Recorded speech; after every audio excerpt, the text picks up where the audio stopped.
Am I the a-hole for cutting off half of my family for uninviting me to a wedding? So here's the story. I, 18F, recently made the decision to cut off half of my family, and honestly, I don't know if I'm in the wrong here. But let me rewind a bit and give some backstory, because it didn't just happen overnight. About 5 years ago, a woman named Alyssa, 35F, entered our lives. She started dating my dad, 40M, after he and my mom had been split for some time. Our family was never perfect, but things were generally peaceful. Just your typical family drama that would blow over in a few days. Nothing ever stuck for long. I live in Texas with my grandma, 61F, while my dad, Alyssa, and my younger siblings live in Mississippi. At first, everyone gave Alyssa a fair shot. We welcomed her. But things changed quickly. When she and my dad first got together, they moved in with my uncle, my dad's younger brother, 38M. That's when things started to unravel. I saw firsthand how Alyssa treated my younger siblings, her stepchildren. The difference between how she acted around my dad and how she acted when he wasn't around was honestly disturbing.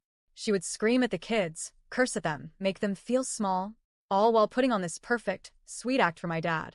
It felt like something out of a twisted play. She was the loving partner in front of him and a monster behind closed doors. Then came the real betrayal. One night after a party, she ended up sleeping with my uncle, while he was drunk out of his mind. Nothing came out immediately, but months later, when she and my dad were already engaged, the truth finally surfaced. My uncle confessed what had happened, and instead of addressing it like a serious issue, my dad just brushed it off. He said my uncle was a lying drunk, and nothing he said could be trusted. That cut deep. My dad had never spoken that way about his own brother before. It didn't sound like him at all. My grandma and I believe Alyssa had gotten in his head and turned him against his own blood to protect herself. Then came the Facebook war. Once Alyssa got engaged, she started publicly tearing my uncle apart online. She called him a drunk, a woman beater, a man whore, and claimed he would never amount to anything. These were public posts, not private messages. People saw them. People believed them. Some of my uncle's closest friends and even a few extended family members distanced themselves from him because of what she said. My uncle, by the way, is none of those things. He's a hardworking, devoted father who does everything he can for his kids. He may have his issues, but he's never been abusive or malicious like Alyssa painted him to be. My grandma saw the posts and was disgusted. She unfriended Alyssa to avoid seeing the hate-filled rants, and I had coincidentally deleted Facebook around the same time for unrelated reasons. But of course, Alyssa noticed. She realized her follower count had gone down and saw that both me and my grandma were no longer connected to her. That's when she sent the text. She messaged my grandma and accused us of being childish and punishing her for speaking the truth. Then, as if that wasn't petty enough, she formally uninvited both of us from her wedding. But it didn't stop there. She said that if we wanted to attend, we would need to write her a sincere apology letter, explaining why we were wrong and basically begging her forgiveness. At that point, me and my grandma just looked at each other like, "Are you serious?"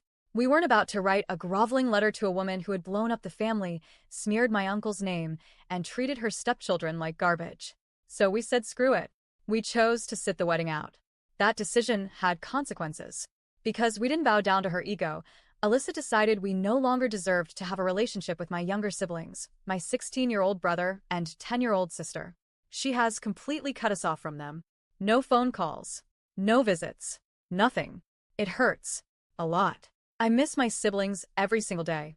My grandma misses her grandchildren. But we decided we had to draw the line somewhere. We couldn't keep pretending everything was fine just to keep the peace. So we cut off Alyssa and anyone else who stood by her side. Now we're being called immature. People are saying we should have just apologized and moved on for the sake of the family. But how can you move on when the damage is still being done? When the lies are still believed? When the manipulation still has a grip on the people you love? I've been told that family is everything. But what do you do when family chooses someone toxic over truth, loyalty, and decency? So yeah. I cut them off. Am I the a-hole?